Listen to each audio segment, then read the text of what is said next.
Alrighty, welcome back to the Paws Up podcast, episode 74. I am here with Jake Gibson, and we have a very special guest, FIU quarterback Chayden Peery. Chayden, what's up, man? Excited to have you on. Thank you for having me on. Yeah, so let's get right into it, Chayden. Just talk about when you really began playing football and when you thought this would be something that you kind of wanted to commit to for a very long time. Started playing – I actually played, flag football when I was a little kid, and I hated it. Did not like football. Played a little basketball, played a little baseball. And then I started playing again when I was 9. Me and my pops went throughout in the front yard. And I love throwing the ball, so I've been a quarterback my whole life. Started playing again, liked it, kept playing, and it's been football ever since. Talk to us a little bit. You're from California, and then you went to Sierra Canyon High School, and you helped them lead them to state title games. Just talk about that experience and how it really set you up for, what you're doing here at FIU and then all, your other schools.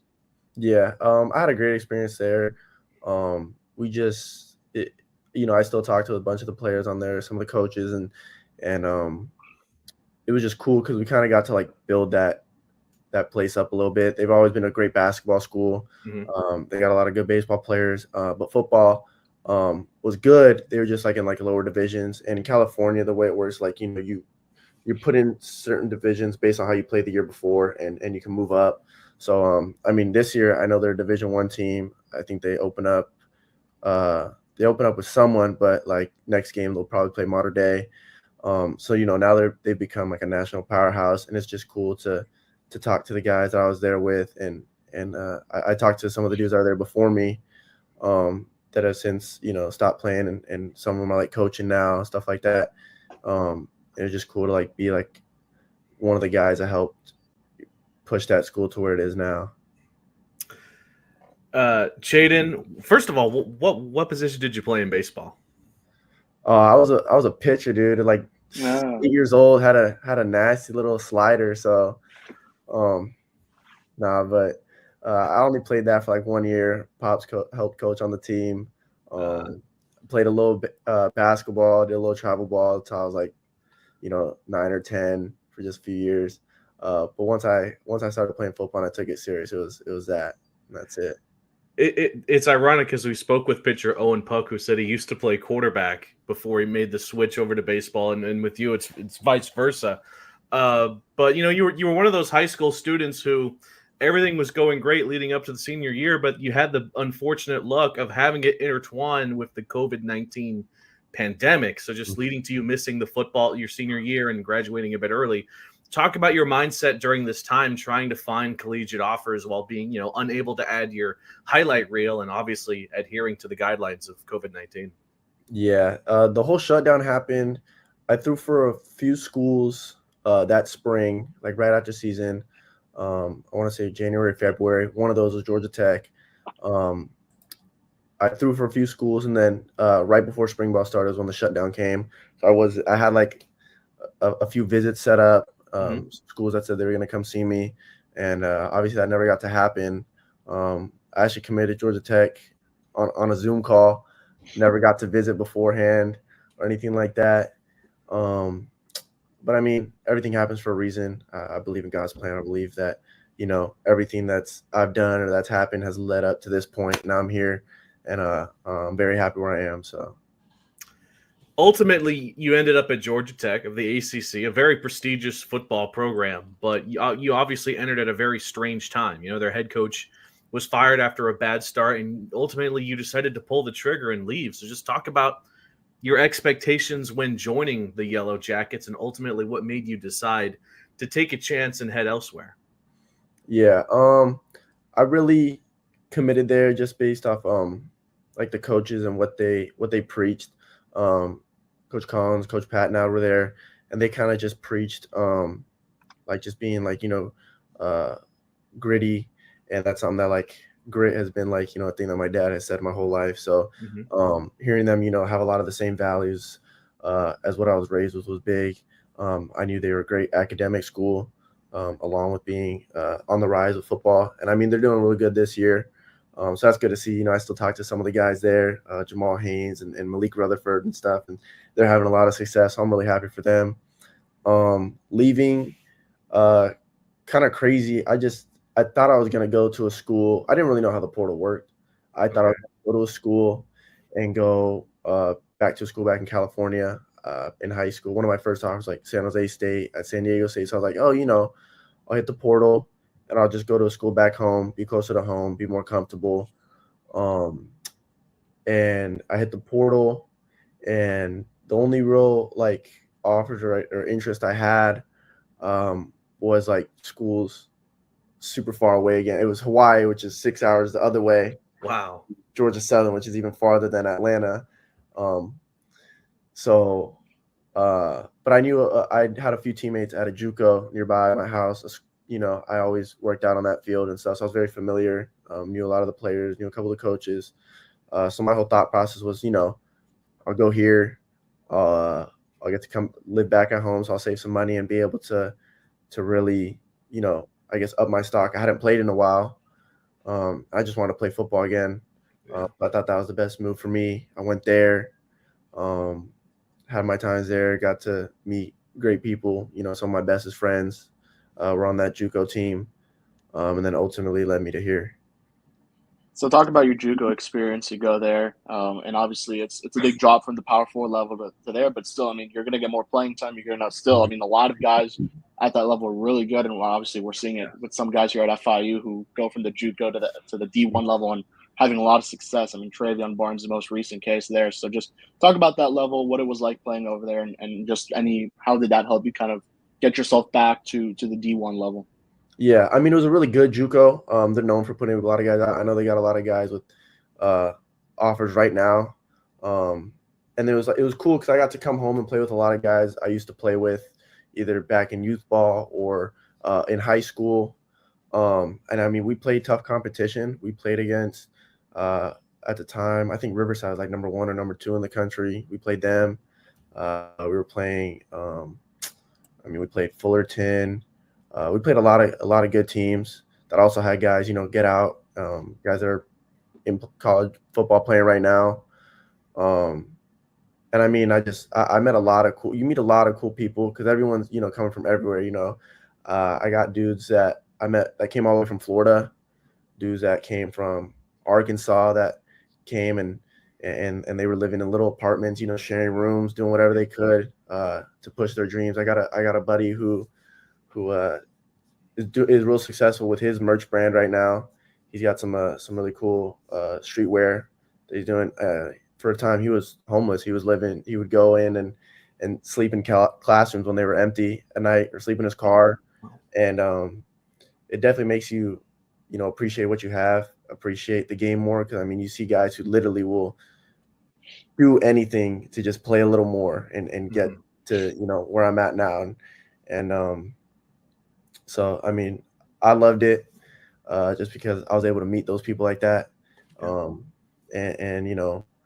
again, I think everything happens for a reason. So So you talk about, going back to the D1 level. FIU is the place you decided to come to, and I think it was pretty late that you decided to come to FIU. Just talk to us about that recruiting process again, kind of going back into the transfer portal if we wanted to say that, and choose FIU, which again, halfway across the country. Yeah. The thing about JUCO that's different is like there's no I guess courting process. There's no, we're gonna recruit you for so and so months. Come see you. You come visit us. It's quick. It's here. We're offering you. We want you here in a week. We're offering you. We want you here next month. Whatever. So that was different. A lot of people told me that, so I was kind of expecting that. And I mean, yeah, FIU was kind of just a great place because I had family that was here in Kendall and in Doral. So I know my mom was real comfortable with that, and then so was I, just being able to be close to family if I needed them for anything. We visited and everything seemed great. And right after the visit, we were in the airport and I was like, yeah, I'm going to come here. This is the spot. So, I mean, yeah, it was just big on comfort and just being able to know that like, no matter what happens, I got people here that I can lean on and depend on. That's awesome. That's a very long trip all the way from Cali to Florida. It's rough. That's a long as hell plane ride. Yeah, it's a long flight. Chayden, I'd be remiss to not mention the story that you shared with Walter and the Miami Herald about your uncle, Deputy Andrew Peery, and how his passing motivated you growing up.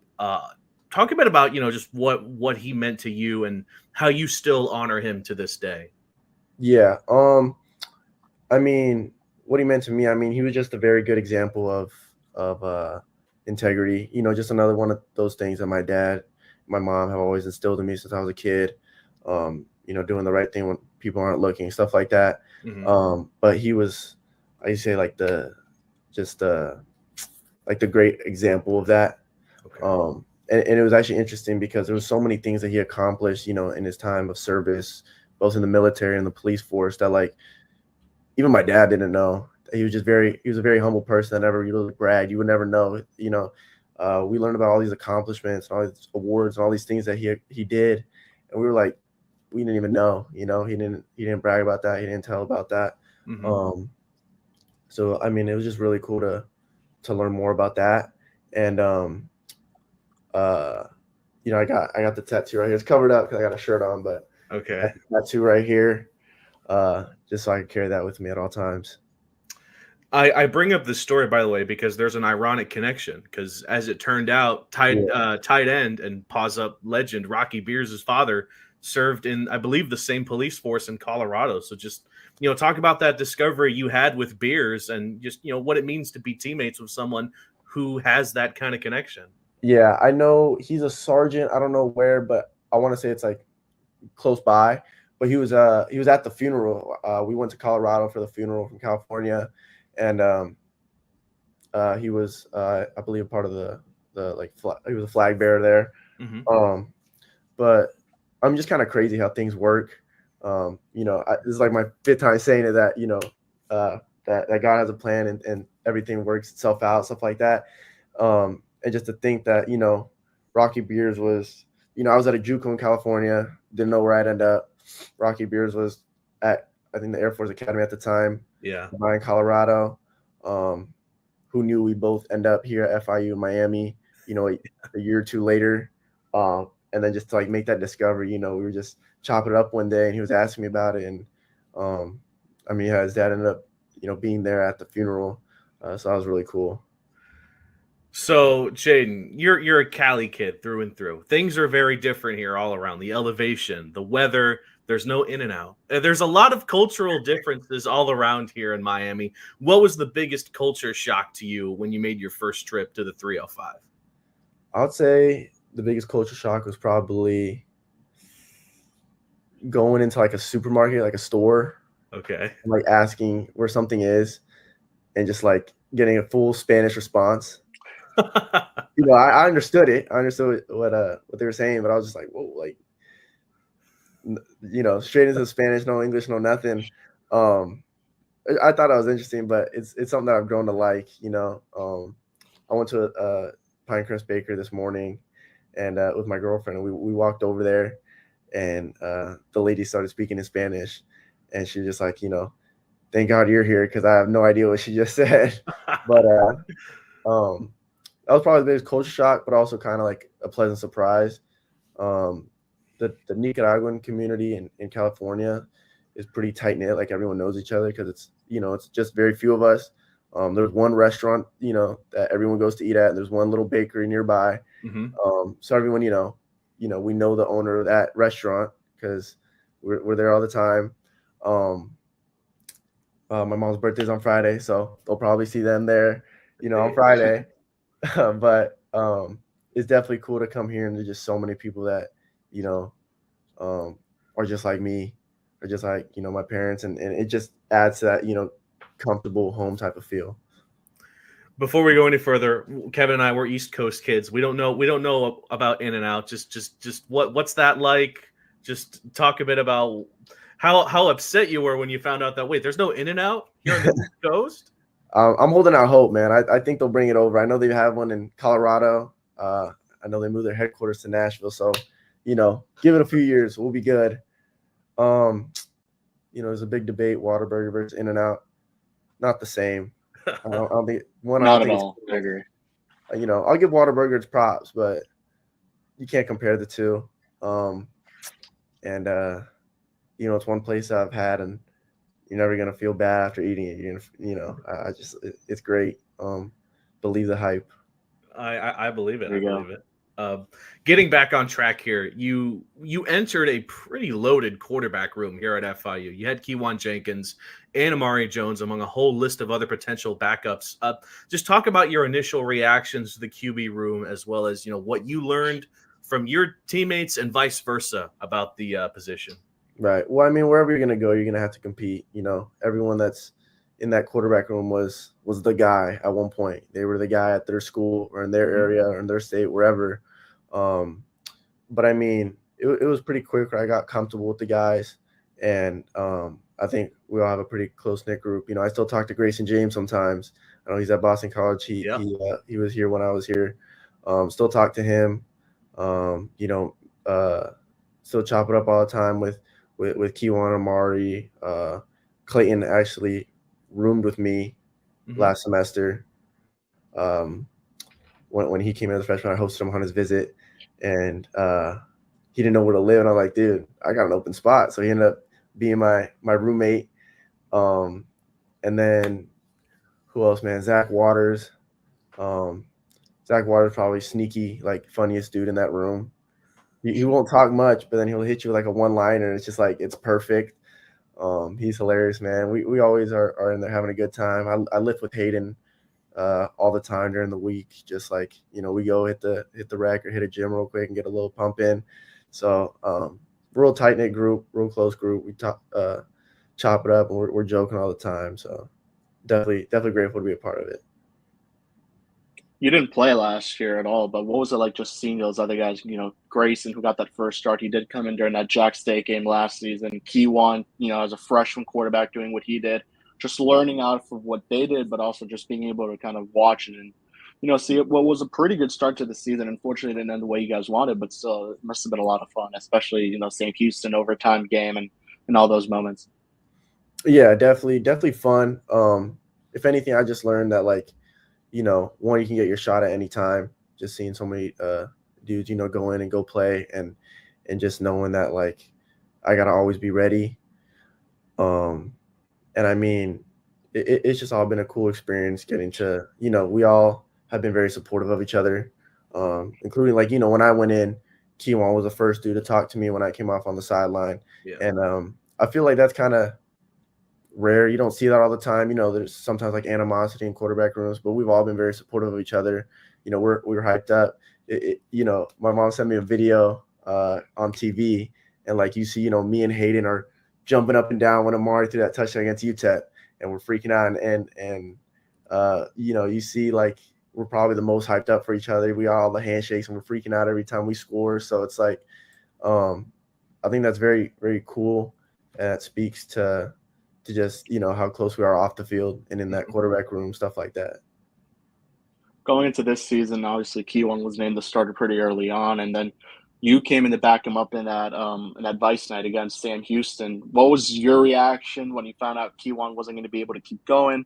And then you had to come into a pretty tough situation. I mean, it was tough to get points on the board that game. Obviously, you were able to get that pass to Eric Rivers late into the game, but overall, it was definitely a tough night, at least, on the offensive side for both teams, and the defenses were able to really get it going. Yeah. I had gotten a lot of reps that week. So I knew, and like I said, you always got to be ready. You never know what's going to happen. So I just had to maintain, a level head and be ready and not, get distracted by anything. And then when I did go in, I talked to Coach Yost on the phone, and he seemed, he was very confident in me. So it was just good to go out there and play football again. And Coach Yost definitely, and my teammates too, definitely just instill that confidence in me that, I belong here and I could, play at this level and do good and help the team win. So. All right. So you were able to throw your first touchdown pass as a Panther, with that strike to Eric Rivers. So we're going to show the clip right now. And afterwards, take us through the motions, what you saw as the play developed, and just that feeling you had knowing that you made it happen. After 3 straight 4th down conversions on this drive. Peery is shot to the end zone. Touchdown! Eric Rivers! You called for it, and they delivered. 28 yards for the score. It sort of puts a little fear in the minds, I would say, of Sam Houston because. Yeah, it's nice, man. That was an exciting moment. Props to if you see that safety blitzes off the edge. That play doesn't happen if our line doesn't pick that up. So that's a great job right there. And Eric, crazy speed. He made me look good. All I had to do was just put it out there. Crazy excitement coming off on the sideline. And like I said, first dudes that are freaking out for me are Amari and Keywan and Solomon. Solomon's one of our assistants. He was hyped up. So, just a good moment. Alrighty, Kevin, is it time for a quick break? Let's do it. Alrighty, let's head into my news break where we go into all things FIU athletics and just FIU in general. So let's start off with FIU women's basketball, as it was announced earlier this week that head coach Jessica Burks-Wiley has received a contract extension with FIU that will now continue to the 2027/28 season. Burks-Wiley has been the coach of FIU since 2020 and helped produce a 21-12 record last season, which included a CUSA tournament and WNIT appearance. The Panthers will take on Abilene Christian tomorrow, Friday, November the 8th at 7 o'clock at the Ocean Bank Convocation Center. Next up is FIU soccer. As the women's team gets ready for their CUSA tournament match tomorrow at 7 o'clock, some conference accolades have been handed out. Jonathan Garber was named the Coach of the Year in Conference USA. Noemi Paquin was named the Offensive Player of the Year and overall Player of the Year. And Reagan Bridges was named the Defensive Player of the Year. I see a lot of Paws Up legends in that list. They were all also named to the All-CUSA First Team.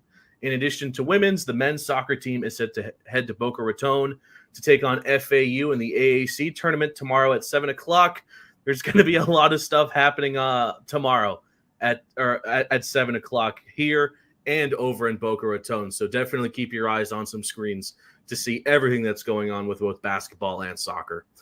Let's wrap this up with some accolades, this time for FIU football. For their performances in last week's win over New Mexico State, Keywan Jenkins earned a spot on the Manning Award Stars of the Week for throwing for 365 yards and 4 touchdowns.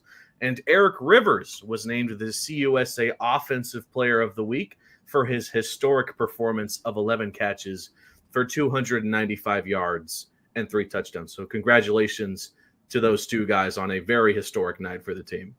So that was a pretty brief look into a news break. So let's get back into the discussion here. Chayden, Kevin, I think you're up. Yeah, so Chayden, there's still some football that have to be played. You guys are 3-6. You have to win out to make a bowl game. Obviously, I think this bye week helps out everyone. Just getting healthier, getting back to it. Just talk about what the vibes are with the team. Obviously, tough one with Jack State coming up, and then you have Kennesaw and Middle Tennessee, two pretty winnable games. Mm-hmm. Yeah, I mean, we're just trying to not look too far ahead. Make sure that we're just taking it day by day. Once you start looking ahead and thinking about, we can't think about Middle 10 yet. We can't think about Kennesaw yet. Our main focus is having a good practice tomorrow, having a good practice Friday, and we'll keep building until that day comes to play Jack State. But we're excited. I feel like we got some momentum, and we want to build on that, and we just want to go, 1-0 this week. Talk a little bit about the message Coach Mack has given you guys now coming down the stretch. Just how is he kind of keeping you guys all motivated?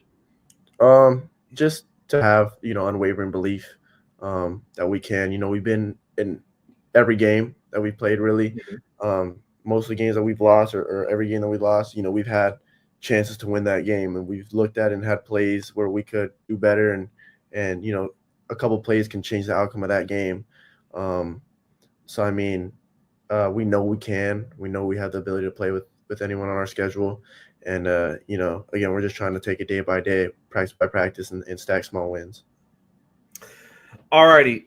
I think the time has come, Chayden. We can't go any further without talking about these shirts. Let's do Oh it. my goodness, these things are awesome.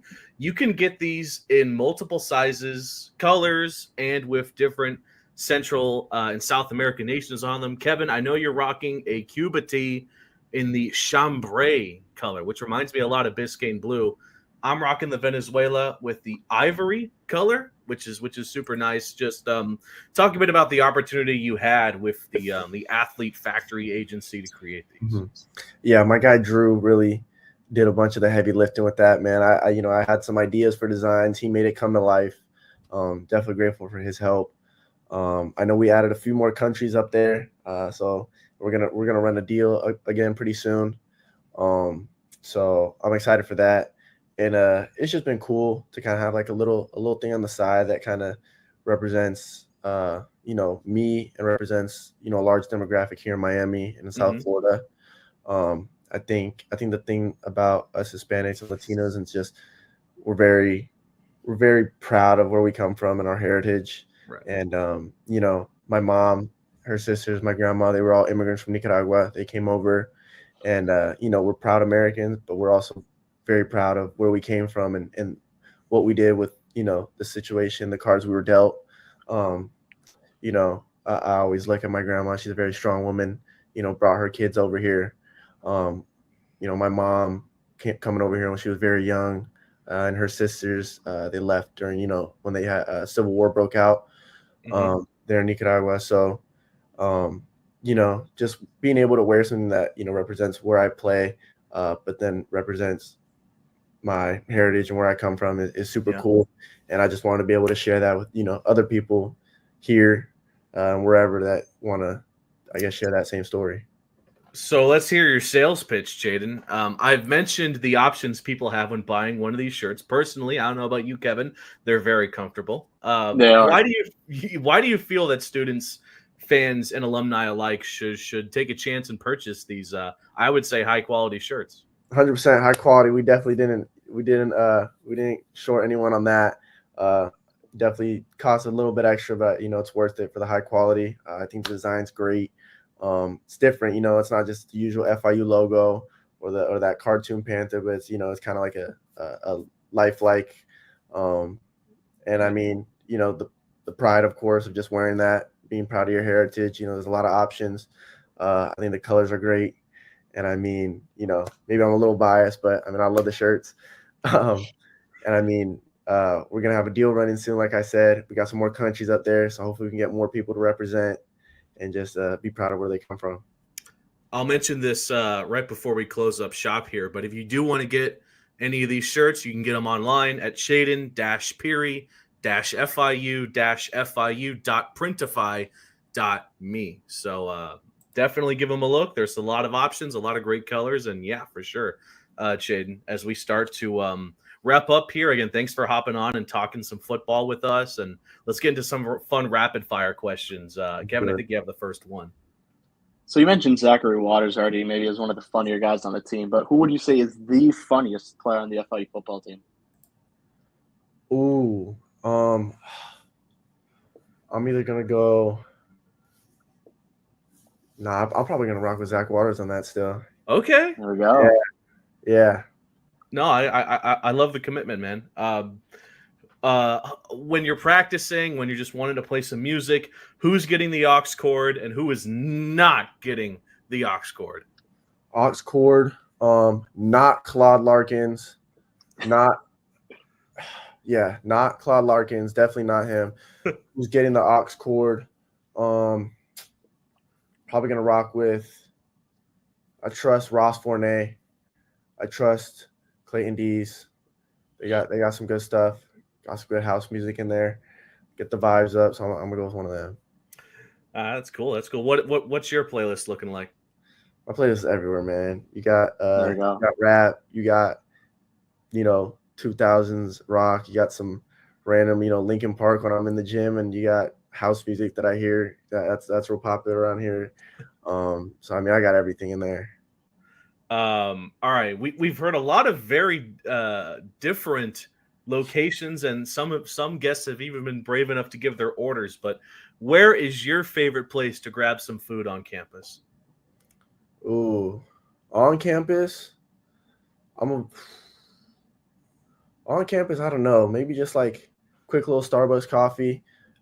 I think if El Madroño, it's a Nicaraguan spot. It's right here next to like the Walgreens. If that counts as on campus, I'm going with that 100%. Best Nicaraguan food I've ever had. So I'm counting it. That works for me. That works, yeah. So, all right, NFL season's kind of the middle point now, kind of coming to the end. Who do you think is winning the Super Bowl? I'm a Rams fan. I wish I could say them, but I mean, I'm probably have to rock with the Ravens. I think Lamar, South Florida kid. So, There we go. I think he's the MVP this year.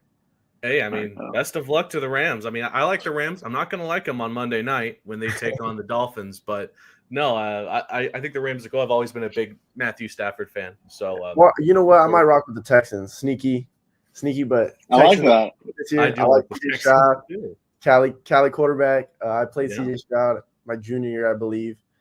Wow. You know, I would love to see him bring one home. So yeah. So I know you might have a extreme bias this question because they are what you wore when you stepped onto the field and played some football, but FIU has a lot of great uniforms. Which ones would you say are the nicest combination? Ooh. I